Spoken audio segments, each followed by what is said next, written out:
Brian, Jann, good morning. You're on 85 KOA. Morning, hi. Oh, hi. You know, I have to tell you, first of all, I'm a specialist in addiction, and I really don't agree that prohibiting paints or any of the, any of the sniffer stuff is going to solve the problem. Prohibition never worked. It didn't, in the 20s. It won't now. The other part that I don't agree with is Whoa, stop. I'm gonna stop you right there because I remember when glue sniffing, model airplane glue sniffing, was rampant. Okay, it is no longer rampant. It died out, and it died out because kids couldn't get it. Well, they're just finding something else. Well, they eventually went to something else. There's always going to be something else. All right, that's fine. But when you've got, I would agree with you that you can't stamp out lacquers. You can prevent young people from buying it. You're not eliminating the product. Well, the idea is that what people are doing, and say those particular kids who are geared toward that kind of stuff, is they're looking for something else outside of themselves to fix up their life. And that's the part that needs to be addressed. I mean, you could, it doesn't matter what you prohibit or try to make hard to buy, so just move to something else. We'll move to marijuana, or also kids are getting double messages. We look at ads on TV, and it says, if you want to have the good life, there's a Coors ad that comes right out and says, you want to have the good life, drink our beer. And then at the same time, we're saying, don't drink and drive. Or we have a lot of commercials about marijuana. Don't take drugs, don't smoke marijuana. Yet in Denver, we've decriminalized it. So it's like, which is it? Which way is it? And that's what kids think. It's not even around the substance either. It's around that, hey, my life doesn't look so good. I don't feel so great. I live in a world that, look at the world I live in. I live in a world that could blow up any day, or the economy could go bad, or whatever it is. And kids are people, lots of us. We have a drug epidemic going on in this country, and there are lots of us out there looking for something else to fill up, this hole inside, which, some people call it a spiritual hole, or, the family nucleus. There's a lot of things around it, but I think prohibition, taking pledges at high school will not do it. Kids we took pledges. We realized back in the 30s, pledges don't work. Bruce? It's nice and it sounds good. Well, I want to have them respond. Bruce, would you like to respond, and then Brian? That's what he said is very true to a point. And I do realize that this world we live in is quite desperate for some needed changes. However, there is actually no real drug program in Colorado, per se. You have an alcohol program, and it's related with drugs, and my son went to that quite often. It didn't do him any good. He even had to lie and say he was an alcoholic to get in these programs. I wanted to see a drug program initiated here that it would have a possibility of even committing someone to, like the Circle program in Pueblo. A lot of times, going into psychiatric classes or whatever will really help. That there is nothing now, not so far. Gary, one of the things that would really help inside of our school systems and social services systems, we have a lot of people who are academics. They're trained academically about drug addiction, but they don't have real grassroots street experience. And they've kept those people from being involved. And what we need in our schools is we need people that are both trained and recovered addicts that can talk right to kids and talk right to people. They know right where they're coming from. And we can do something about this in Colorado, but we have our bureaucratic structure that does not want that to happen. I want to bring Brian into this. Okay. Brian, you've heard Jann say signing pledges doesn't work. There's our pledge. Maybe he's right.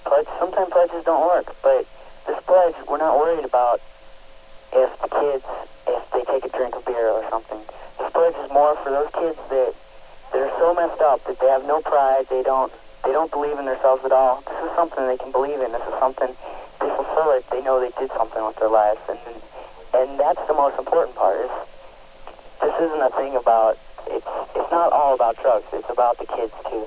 Jann, thank you very much. Okay, Gary, thank you. Bye-bye. Bye. Number to call is 861-TALK, 861-8255. I'm Gary Tessler. This is News Radio 85, KOA. The Colorado Executive Continuum presents the greatest lineup of internationally recognized experts in management development that Colorado has ever heard. Thursday, February 18th, Rosabeth Moss Cantor, noted educator and author, will address entrepreneurial management, followed by William Onken and James A. Belasco. Imagine doing the best work of your life the rest of your life. If you are a CEO, corporate president or vice president, or an upper-level management or an educator, don't miss this opportunity. These experts will present their seminars at the Marriott Southeast. For a learning experience you will never forget, call the Colorado Executive Continuum, co-sponsored by the Denver Post, Cellular One, the mobile telephone company, and KOA Radio. Call 698-2949. For further information, call now. Space may be limited. Join other top-level executives to hear Rosabeth Moss Cantor, Thursday, February 18th. Morning and afternoon sessions are available. Call today, 698-2949. Hey, let's talk about a company that's developed window and door manufacturing into a fine art, Pella. And you'll agree with me after you've seen them like I have. I've been through the Denver plant, I've visited the stores, and I've seen the special care that Pella uses in every product they put together. Pella makes a lot of products. I was shocked at all the different... They have a door. I'm probably not supposed to start. They have a door, that wood door, that won't ever work. Absolutely incredible thing. I've never seen anything like it.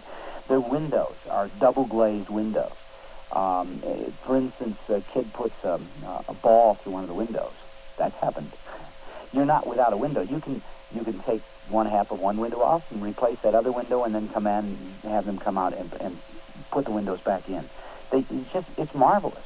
It's a marvelous product. Right now, Pella's offering a special 15% discount on all their current inventory. It's their current inventory, even on installation when Pella does the work, and they'll include SafeLex home security glass by Monsanto while the supplies last. Pella windows.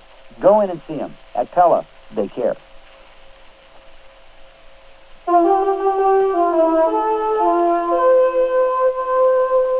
Here's Lori Parsons at the news desk. Lori? Gary, students at Heritage High School in Littleton are getting to go home early today because of a power outage. The lights went out at the school over an hour ago. So far, they haven't been fixed. So students who walk to class have already been sent home, and buses will arrive at school to take the rest of students home at 11:45 this morning. Once again, students at Heritage High School in Littleton being sent home because of a power outage within the school. Live from the news desk, Lori Parsons, News Radio 85 KOA. See, Brian, maybe you could switch schools. That way you would have a power outage and you could go home. All right, let's go back to the phones. I know when I was a kid, I was always looking for some kind of disaster that would allow me to go home. Didn't matter what it was. Let's go to Robert in Southeast Denver. You're on 85 KOA. Good morning. I wonder if you could address the issue a little bit differently. I'm not saying that today we have a cop-out on behalf of a lot of parents and a lot of kids. You had one person that commented a while ago, the world's going to blow up, so what are we kids to do? Well, that is not true. It never has been true. It is a type of hype that's put out by various groups, and maybe even including the media, or at least they're a part of it. What do you mean, what isn't true? Whoa. What do you mean, what isn't true? It's not going to blow up. So well, I'll tell you, there are a lot of... Finish. The kids should not come to you or to these gentlemen or this man's son who is deceased, should not say, oh, the burden is too great. What am I to do? Well, it's not correct. It's all hyped up by various techniques. You don't think that the threats that people see today are real? Not anymore. No, there are no threats any more than there was in 1941 or 1917. No, there is not. Well, I'll tell you, there are people right now that are dying in the Soviet Union. There are people right now... They were dying in 1917. Well, they weren't dying from the same thing. You're missing my point entirely, as you usually do. No, there are people right now who are dying in the Soviet Union because of an accident with a nuclear reactor. That was something that didn't exist in 1917. Let me finish with all the information that you put into people's minds. So that isn't true? And their minds are not capable of coping with it. Then they get all upset. Now, let their families take care of them. Why is it always the governor's responsibility, or the cities, or the federal government? What happened to the guts of the family? Okay. Why is it that in this country, all of a sudden, I don't care if they want housing, or one lady in California, she wanted free telephone nutrition aid, if they want help for food, if they want help for this, everybody says the government's down. The other day on Oprah Winfrey, you had a group of blacks saying that we're going to get free housing and we're going to go to the streets armed. Now, what in the world happened to the ambition of getting out and working for $4 an hour or $3.50 or $5, washing a car even though you were an ex-attorney or an ex-geologist? Do something on your own. Yeah, Now, if a boy or a girl gets on dope, we had a daughter on mushrooms at Manual, out on these mountain trips, what's the name of it? And we said, check their duffel bags. And these kids were on mushrooms. Mm-hmm. One of our own. She's okay today. She's 23. She works. She's assistant manager of a very prominent boutique. Mm-hmm. And she's fine. Mm-hmm. But for a while, the peer pressure of skipping class and having a ball was so great that she couldn't cope. Yeah. When I was a kid, if you'd have asked me to skip class, I'd have said no, because my grandfather would have tanned my hide when I got home. So does that mean you were a bad parent? I don't know what it is. I think there's not enough discipline for one thing. You were not. So you didn't provide enough discipline for your daughter. Evidently not on that one, although the other four were fine. On that one, we didn't. Mm-hmm. But then later on, she finally realized that all the stuff that we said made more sense than what her peers were saying, and all the other stuff that went with it, the hallucinatory... Yeah, but Robert, what if she had killed herself before she realized you were right? I would have said that the peer pressure was the cause of it. Not us, not the government, not the... So how do you get through to a young person? The government isn't the cause of it. How do you get through to a young person? More discipline, and let some of the groups that they listen to, whether it's a music group, a rock group, or whatever, or let some of these boys and girls who are successful teenagers that they idolize and look to and listen to, let them talk to them. Let them go visit the school. I think that's all part of it, Robert. That's all part of the things that people are doing. Government to do it. No, that is not the case at all. What our guests are saying and what Bruce wants to do is to put an additive in some of the products that would prevent the kids from sniffing. That would make them sick. That's good, but let the companies do that on their own. Well, the company. You think the companies are going to do that on their own hook? Well, I don't know why you should go to the mayor to do it. Well, the mayor doesn't do it. The mayor can't do it. Well, it would be the state of Colorado that could prevent that. What? Government cannot take care of you from the cradle. You're absolutely right, and we're not talking about the government taking care of. You know, there are all kinds of products, and maybe you're naive, Robert. Maybe you don't know this. Oh, I'm not. But there were all kinds of products that American companies were putting out that were dangerous, that were absolutely dangerous, that could kill people. That could kill people. You don't remember the DDT truck used to drive down the street, and the kids walked behind it and smelled it. Yeah. We had glue sniffers in junior high school. Absolutely. Absolutely, and we stopped some of that stuff, and we stopped a lot of the things that were going on. What? No, the kids are not walking behind DDT trucks today. Sniffing or any other sniffing. It all goes. It's just the same thing all along. Okay, Robert. I don't want to confuse you with the facts. The number to call is 861-TALK, 861-8255. I'm Gary Tessler. This is 85 KOA. Here's a spectacular offer for everyone who flies. Now you can earn triple mileage credits on every Delta flight in 1988 when you charge your tickets to the American Express card. That's it. Triple mileage exclusively for Delta frequent flyers and American Express card members. Now you can earn free travel 3 times faster, but you must enroll first. Pick up an application at any Delta ticketing location or call 1-800-634-6725. That's 1-800-634-6725. Delta and the American Express card bring you triple mileage credits so you can enjoy free travel 3 times faster. So sign up now for triple mileage all through 1988 with Delta and the American Express card. Membership has its privileges, and at Delta, we love to fly, and it shows.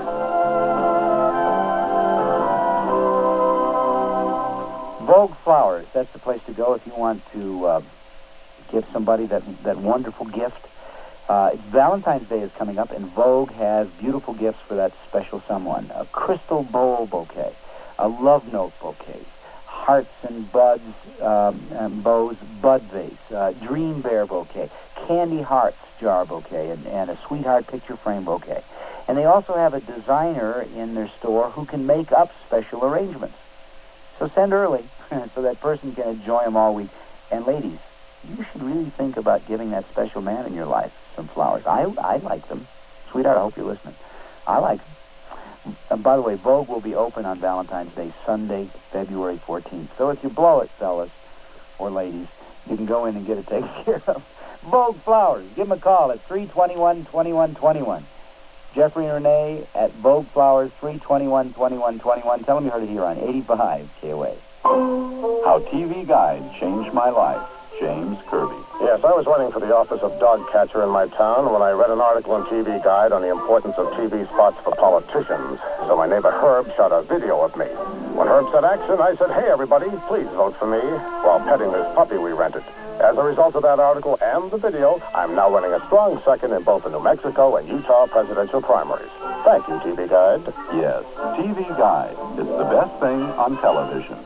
John, good morning. You're on 85 KOA. Hi, Gary. Hi. I'm running down the highway in a mobile unit, and I was listening to your program. I catch it frequently, and so I appreciate having the opportunity to chat with you folks. Can I make two real quick comments, if I could?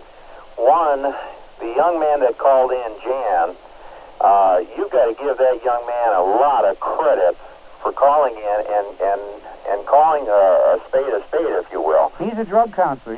That's it. He's got to deal with it. I'll tell you, he hit it on the head, and I'm listening to you folks, and everybody seems to be bouncing around the thing. You're trying to treat the symptoms. You're going to corporations and companies and city fathers and mayors and trying to say, hey, solve this problem, when you're really treating the symptoms. The real problem is what the young man said. He says, we've got a hole inside of ourselves. We're getting the pressure. He says, if you take the chemicals out of the paints, we're going to find something else. Listen to what the man's telling us. These are what the kids are trying to say to us today. They're saying, hey, you can change the product tomorrow. We might be sniffing on windows, because we're going to find out that there's something in the glass. It's just amazing on how we always try to treat the symptom instead of the real problem. John, the real problem does begin at the home level or in the society. John, no question, but you've got two things you have to deal with. If you have an illness, okay, you've got two things you have to treat. One is the symptom of the illness, whatever that happens to be, and the other is the cause. Now, if you only treat the symptom, you may be able to get rid of the symptoms, but you don't really remove the illness because the cause is still there. What you need to do is work at two ends. One, the symptom, and the other, the cause. And what Jann is saying is only work at the cause. That's not enough. Some people are saying only work at the symptom. Ultimately, you've got to do both. No, I understand that, and I agree, but you don't go into the door backwards. You start at the front end of the problem, and you can treat it from both ends, and I agree with that, but we keep on putting that burden, and that's my second comment. That gentleman that did call in before, and he mentioned, hey, we're putting this burden on everybody. Everybody's got to solve these problems, and that's true. We have to live together, and we all have to work on it. I'm a successful executive. We've got some serious problems in this country with the epidemics. It's seeped into the white-collar people. We've got blue-collar problems with drugs and alcohol. It is absolutely astounding what's going on in this country. And we cannot do it by solving the symptoms and outlawing it or putting prohibitions on. It's got to get a lot more deeper into the roots of this thing. And when that gentleman was making comments, there is a lot of negativism, and I'm sorry, I don't really agree with the newspapers and the TVs and the radios, although you have a very good program. There is a lot of negative news out there. It's depressing. After 15 minutes of waking up in the morning and driving to work, I'm ready to tear somebody's head off. Yes, I hear you. And how do you expect, and that's me, and I can handle it at 42. Okay, how do you expect a kid at 18 or 19 to handle something like that, or even in grammar school? Right? Well, that was the point I was trying to make with the caller, because he seemed to think, well, kids don't really have those things on their minds. They do. Well, yeah, they do, but we're pumping so much garbage at the populace today.